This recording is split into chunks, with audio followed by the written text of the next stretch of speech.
안녕하세요. 초보택시입니다. 오늘 영상 주제, 택시콜 시장이 독과점화되면 어떤 현상이 있을까요? 말하지 않는 불편한 뒷얘기, 진실을 이야기해보죠. 왜 나는 콜이 뜨지 않는 걸까요? 그 다음은 인천공항이 상반기에 전세계 공항 1위를 했다라고 합니다. 하지만 체감하는 것은 네. 그리고 테슬라의 중고 가격이 500에서 1000만 원씩 상승을 했습니다. 왜 그럴까요? 택시로 선택을 하시려는 고민을 하는 기사님이 계신데 저는 괜찮다라고 생각을 합니다. 자, 첫 번째는 콜택시 시장 독과점화되어 가고 있는 상황에서 사실 굉장히 무서운 상황들이 벌어지고 있죠. 우리가 선택지가 없어지고 손님들도 선택지가 없어진다라는 겁니다. 자, 이게 단순히 뭐 개개인들, 기사 개개인들의 지표가 있다라고 하지만 그 지표 넘어서 뭔가 불공정한 배차가 이루어지고 있죠. 그렇게 억울하면 니도 감행하면 되지 않냐 라고 하시겠지만 단순히 그런 얘기가 아닙니다. 자, 특히 이제 하지 않으시는 분들은 요걸 좀 이해를 해 두셔야 좋다라는 것이죠. 자, 비감행, 우리가 손님용 앱도 있고 기사용 앱도 있죠. 그러면 우리가 기사라고 해서 기사용만 쓰지 말고 손님용을 적극적으로 이용해보는 경험을 하시면 지금 이게 어떻게 돌아가는지를 구조를 알 수 있습니다. 굉장히 놀랍다. 자, 일단 손님이 비가맹을 호출합니다. 그러니까 손님이 무료로 그 호출료 없는 일반 택시를 호출합니다. 그러면 그 손님의 바로 옆에 내가 빈 차로 있어. 당연히 나도 운행을 켜놨습니다. 그럴 때 나에게 콜이 뜰까요? 안 뜨죠. 놀랍게도 콜이 거의 안 뜹니다. 물론 가끔씩은 떠요. 하지만 대부분은 콜이 안 뜨죠. 비가맹은 콜이 어떻게 뜨죠? 보통 한 2km 밖에 뜨죠. 그래서 2km 안에 콜은 잘 안 뜹니다. 정말 극단적으로 가까울 때 아니면 콜이 없는 시간대나 띄워주지 일반적인 시간대는 우리에게는 콜을 주지 않죠. 비가맹에게는. 기사는 콜이 안 뜨고 손님도 기사가 연결되지 않습니다. 그러면 손님은 어떻게 할까요? 계속 시도를 무료 일반 택시를 해보다가 안 되니까 가야 되는데 택시가 없으니까 그래서 호출료 내는 택시를 부릅니다. 그렇게 부르면 어떻게 되죠? 네, 바로 연결이 되죠. 자, 그러니까 손님 바로 옆에 비가맹 택시가 죽시고 있는데도 손님은 착각을 하죠. 택시가 없나 보다. 자, 여기에서 무서운 게 이거예요. 손님의 착각을 만들어낸다라는 거예요. 택시 앱이. 빈 택시가 있음에도 불구하고 손님은 택시가 없다라고 착각을 하는 거예요. 일반 택시가. 마찬가지로 기사님은 손님이 없나 보다라고 착각을 하는 거예요. 아니에요. 손님도 있고 택시도 있어요. 하지만 그게 우리가 특정 택시 앱에 독과점화되면서 그들이 연결시켜주지 않는 거예요. 왜? 공짜로 연결시켜줄 필요가 없잖아요. 걔들 입장에서 우리가 독과점인데 니들을 왜 공짜로 연결시켜줘? 돈 내놔 라고 해서 뭐다? 호출료를 내는 걸 부르면 연결시켜주는 거예요. 결국은 이 구조 속에서 우리는 택시 앱의 의도적인 배차로 인해서 연결이 안 되는 것이죠. 더 무서운 건 의도적으로 손님을 착각하게 만들어요. 자, 무료 일반 택시를 호출하면 최소 2, 3km 이상부터 콜이 뜨죠. 그리고 5에서 10km 밖에 콜을 보여줍니다. 그러면 손님은 그 무료 일반 택시를 호출하면 뇌에서 어떤 식으로 될까요? 세뇌를 당하면서 공짜 택시는 별로 없구나. 일반 택시는 별로 없구나라는 착각을 하게 되죠. 실제 존재해요. 수도 없이 많고 바로 옆에도 있어요. 하지만 연결시켜주지 않는 거기에서 세뇌가 되는 거예요. 일반 택시가 없다라고. 그러면 가맹에 호출료를 내면서 부르면 바로 연결이 되죠. 보통 가맹은 1km, 2km 이내 택시들을 연결시켜주니까. 그러니까 손님은 점점 호출료를 내고 가맹차를 부르게 되고 기사들도 어쩔 수 없이 가맹으로 들어가게 되죠. 근데 그러면 너도 가맹하면 되지 않냐? 우리 기사님이 착각하면 안 되는 거예요. 그게 단기적으로만 그 가맹차에서 했을 때 콜이 좀 더 연결이 되지. 우리 모두가 가맹차로 들어가 봐요. 그 구조 속에 들어가면 우리는 수수료만 내고 콜이 연결되는 정도는 똑같아지잖아요. 왜? 손님과 기사도 동일해요. 변화한 게 아니에요. 손님과 기사가. 다만 가맹차 우리가 되었을 때 단기적으로 아직 비가맹차가 존재하는 그 상태에서 단기적으로만 가맹차가 콜이 더 있는 것처럼 연결이 되는 것이지 결국은 가맹차가 증가하면 증가할수록 가맹차의 장점이 없어지는 거죠. 왜? 가맹차도 이미 너무 많아져 버리니까. 그러니까 가맹차도 이제 콜이 떠도 연결되지 않는 상황들이 점점 발생한다 이꼴 분명히 콜이 떴는데 배차가 되지 않는 경험들 여러분들 하시는 기사님들이 계실 거예요. 그 얘기가 이미 가맹차도 점점 포화 정도로 너무 많아지고 있다라는 그 상황입니다. 그래서 결국은 우리가 한계를 넘어서 가맹차로 들어가 버리면 우리 택시 기사들은 사실 기존 같으면 기존에 우리가 콜택시 앱이 없을 때도 집에 못 간 거 아니잖아요. 손님들이. 조금 불편하긴 했지만. 하지만 그때와 지금이 달라진 게 이거예요.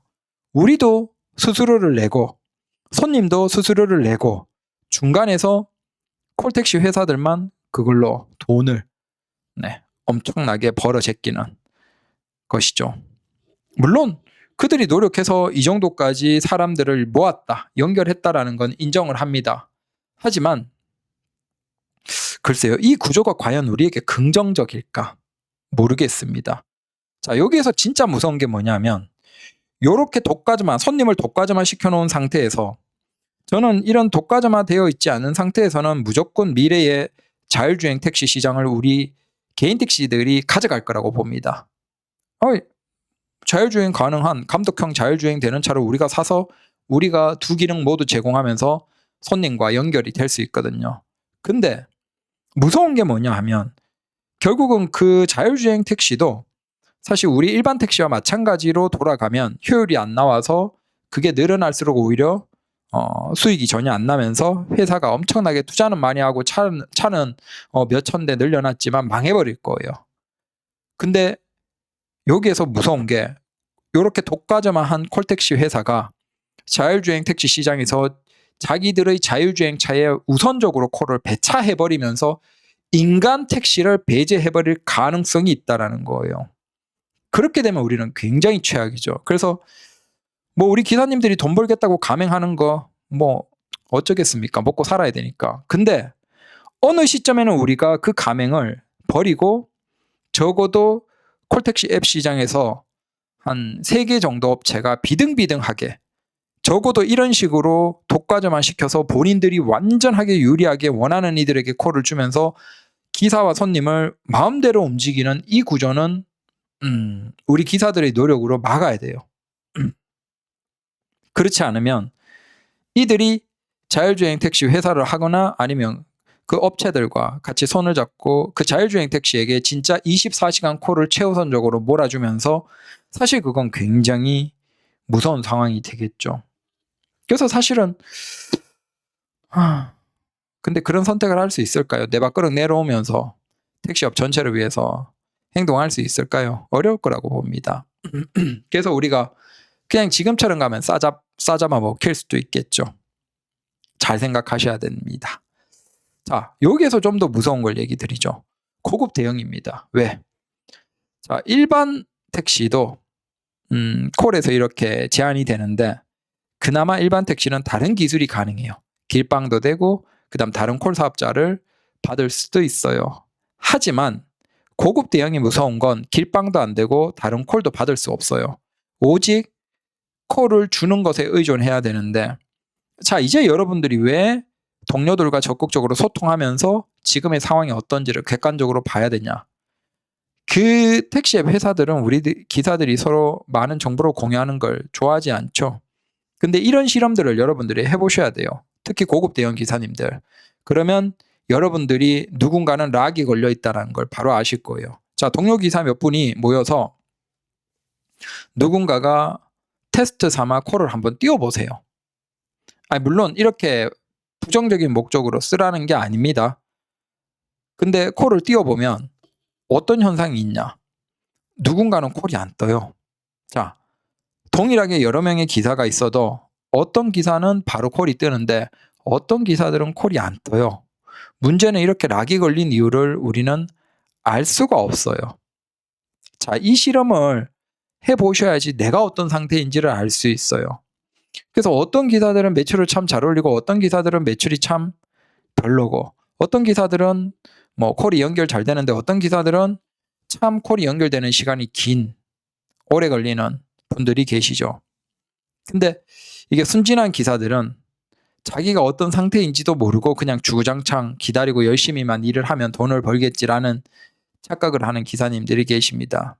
특히 고급 대형 같은 경우에는 콜 사업자에게 의존해야 되기 때문에 내가 그렇게 우선적으로 콜을 받을 수 있지 않는 상황, 이게 무슨 이유인지 모르겠지만 락이 걸린 그런 상태면 사실은 내가 오래 일을 하는 게 의미가 없는 거예요.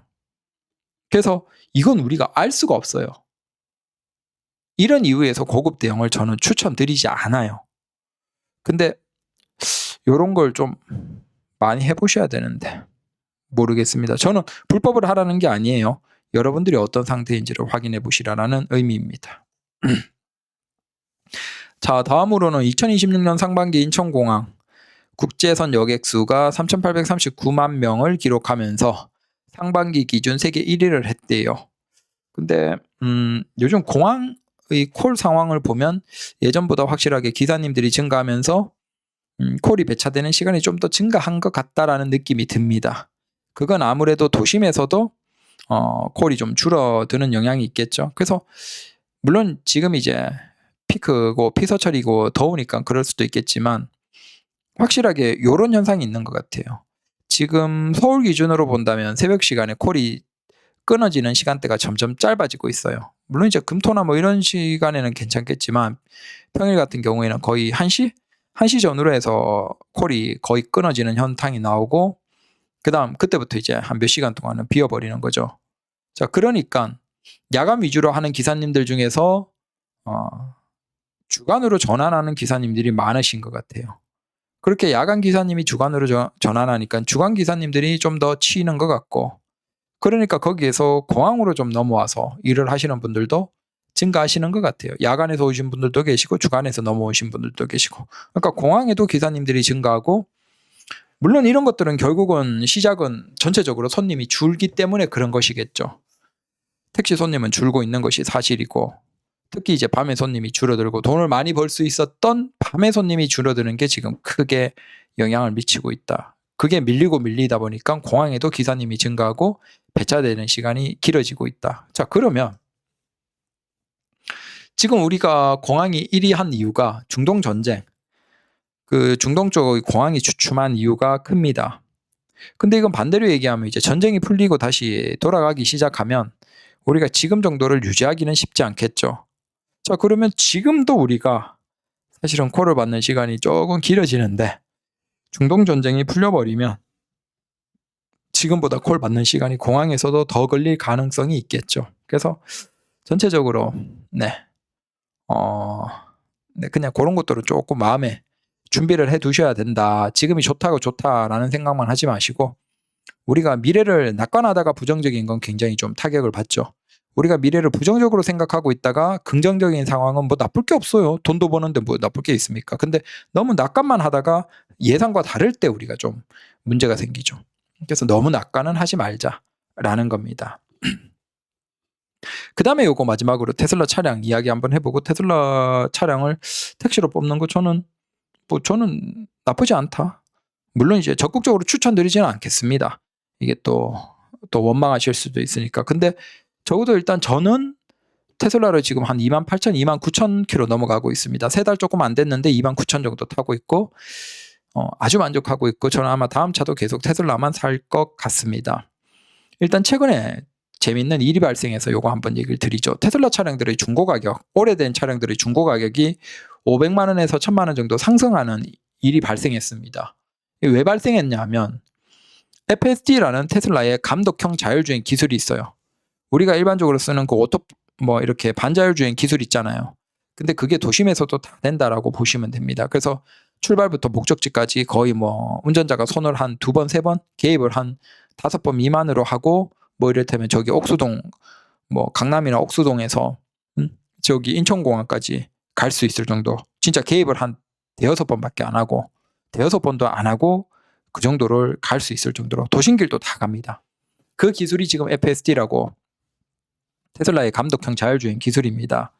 근데 이 기술이 미국산 테슬라 차량들은 FTA로 그냥 국내에서 별도의 뭐 확인이나 이런 거 없이 기술 적용이 가능합니다. 사용이 가능합니다. 반면에 중국산은 이 FTA에 해당이 되지 않기 때문에 불가능합니다. 자, 그러다 보니까 기존에 1억이 넘는 모델 S와 X 테슬라 이 차량들이 작년 말부터 FSD가 가능해졌습니다. 하지만 차량은 단종이 됐죠. 그리고 몇 주 전부터 5천에서 7천만 원대에 구입할 수 과거에 구입했던 과거의 모델 3, 모델 Y 구형들이 역시나 이 구형들은 미국 생산 차량들이 대부분이거든요. 그래서 그 미국 생산 구형 모델 3, 모델 Y가 국내에서 FSD가 되기 시작한 거예요. 몇 주 전에. 그건 이제 FSD 라이트라는 이름으로 배포가 되고 이건 별도의 하드웨어를 장착하는 게 아닙니다. 이미 카메라나 장비들은 이미 그 몇 년 전이지만 5년, 6년 전에 만들어졌던 7년 전에 만들어졌던 이 차량들에게 다 탑재가 되어 있고 그게 안 되다가 몇 주 전에 이제 본격적으로 배포가 되면서 소프트웨어 업데이트만으로 바로 그냥 사용이 가능한 거예요. 그래서 이 점도 테슬라가 미래에 굉장히 좋은 거예요. 지금은 우리가 인간이 운전하지만 미래에는 딸깍딸깍거리면서 그냥 버튼만 누르면 차가 자동으로 달리고 우리는 그냥 운전석에 가만히 앉아서 그냥 쉬면 됩니다. 자, 오래된 구형 테슬라 차량들이 갑자기 FSD가 가능해지는 거죠. 감독형 자율주행이 가능해지니까 수요가 확 증가한 거예요.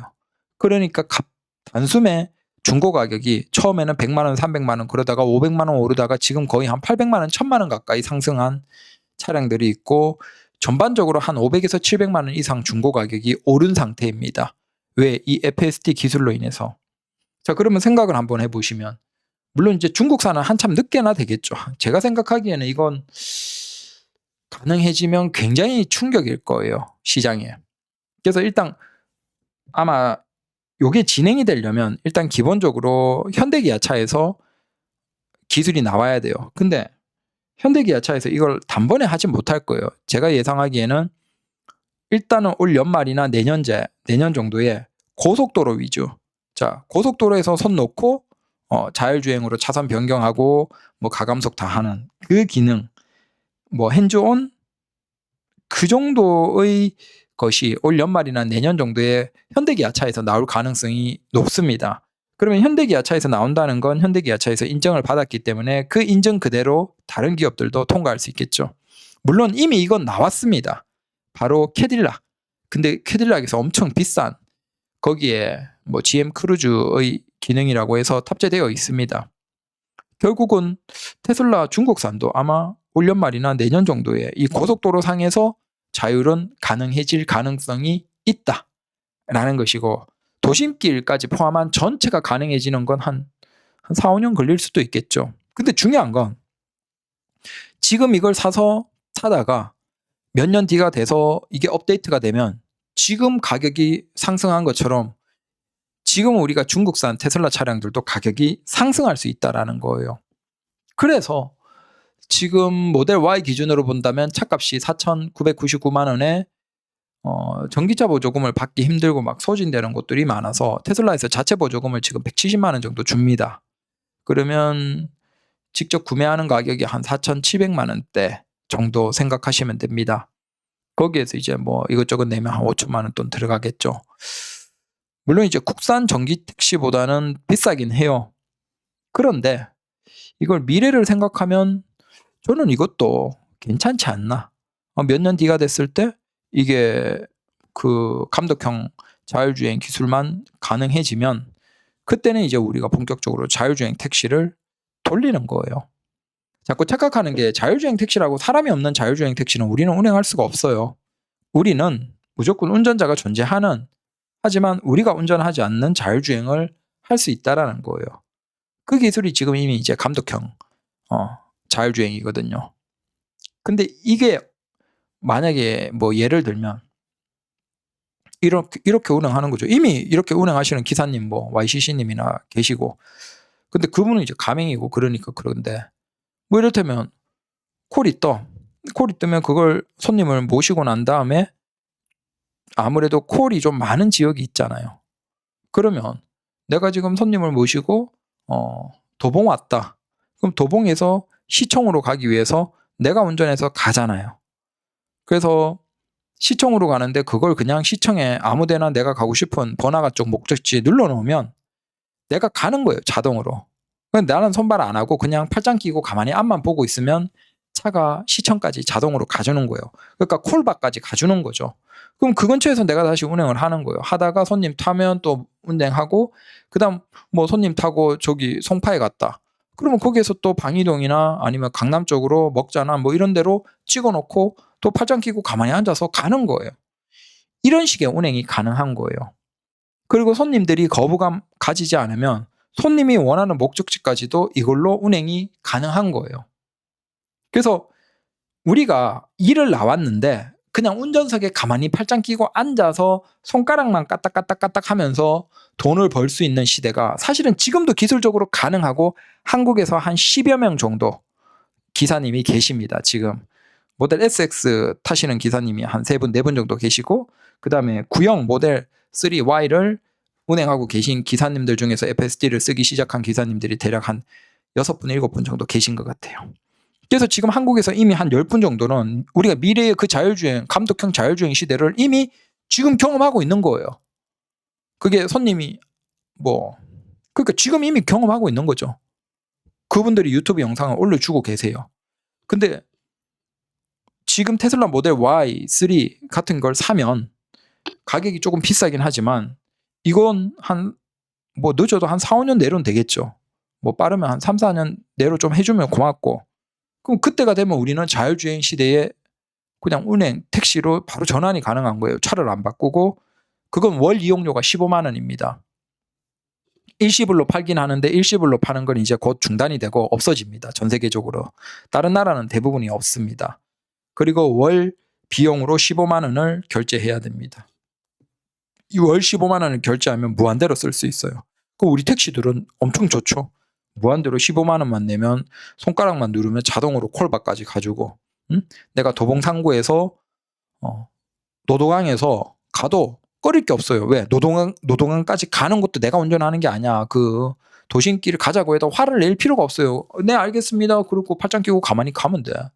그 다음 노도강을 가도 노도강에서 시청 찍어놓고 가만히 앉아서 노래 듣고 감상하면 돼요. 그럼 차가 자동으로 거기까지 가요. 그 다음 저기 어디든 상관없어요. 그러니까 이게 가능하다니까요. 그래서 물론 이제 현대기아차도 가능하겠죠. 근데 현대기아차는 지금도 가격을 이렇게 인상하는 과정에서 과연 몇 년 뒤에 분명히 현대기아차도 감독형 자율주행이 가능한 차를 내놓을 거예요. 근데 그걸 과연 우리가 구입할 때 얼마에 구입할 수 있을까?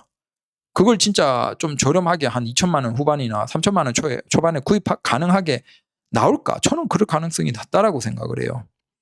그렇다고 하면 어차피 그때 그래서 테슬라가 몇 년 뒤에 이미 지금 기술적으로는 가능한 상태니까 국내에 풀리기만 하면 그걸 쓴다라고 생각하고 지금 우리가 선제적으로 투자한다 생각하고 저는 테슬라를 구입하는 것은 괜찮지 않나. 그리고 하반기 되면 이제 주행 가는 거리가 조금 더 길어지는 모델 Y의 롱 버전이 나올 거예요. 그 가격이 얼마인지 모르겠지만 그건 가격이 조금 비싸겠죠. 5천만 원 중후반대 할 가능성이 높아요. 지금은 4,999만 원이 제일 싸고. 그래서 그냥 제 생각은 테슬라를 잘 선택했다. 물론 이제 차량 자체를 보면 택시의 관점에서 편한 것도 있고 불편한 것도 있어요. 무조건 좋다 이런 건 아닙니다. 장단점이 있어요. 이게 좀 차가 특이해서. 그래서 그런 부분들이야 우리가 그냥 감수하면 되는 것이고, 하지만 미래에 내가 돈을 투자하지 않고 우리도 자율주행, 감독형 자율주행 택시 손가락 딸깍딸깍 하고 돈 버는 시대에 바로 즉시 참여할 수 있다. 한 달에 15만 원 내면. 그럼 만약에 그때 테슬라를 사서 운행을 해도 되지만 어차피 그때 살 거면 지금 미리 사서 이걸로 그냥 전기택시 하면서 연료비 많이 줄이면서 가스 타시는 분들은 그렇게 바꾸셔도 되지 않을까. 아니면 다른 전기택시 타시는 분들도 지금 사놓고 운행하다가 나중에 그냥 소프트웨어만 바로 업데이트해서 하면 괜찮지 않나. 어차피 그때 이걸 운행하실 거면. 그래서 그런 관점에서 얘기해 봅니다. 그래서 최근에 테슬라 차량들이 그 FSD 라이트가 된다는 이유만으로 중고 가격이 500만 원에서 1000만 원 가까이가 상승하는 기현상이 발생했습니다. 그리고 오래됐지만 그걸로 지금 출퇴근하는 사람들이 굉장히 만족하고 운전하고 계신다라는 것이죠. 그래서 오늘도